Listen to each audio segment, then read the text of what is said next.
So ayun ang mga Mari, mga pari, pupunta po ko pala ako niya ng salon. Kasama ko dyan si Tres. Sakay kami ng tricycle, kaway-kaway din siya.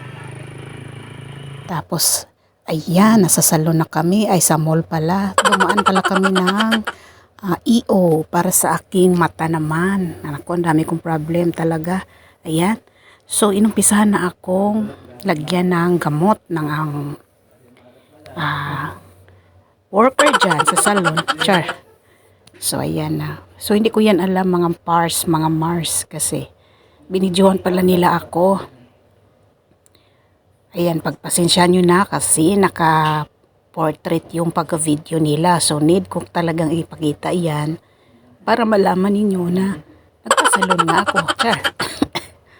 So, ayan na nga. Yan na yung aking finished product. So, si Miss Ange pala, nagpapaayos din siya, nagpa-home service siya kasi Christmas party nila kailangan niya nang magpaayos daw kasi naka-gown siya tapos need niyang magpa-hair and makeup. Ayan, so nagpa-service na lang siya dyan. Yan, ni Sir Akla. Char. So yan, siniset up muna yung mga kailanganing mga pang makeup niya dyan. So yan siya. Binibidyohan mo na yung before.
So ayun mga Mars, mga Pars, finish na siyang make-upan. Sabi ko kaway ka muna.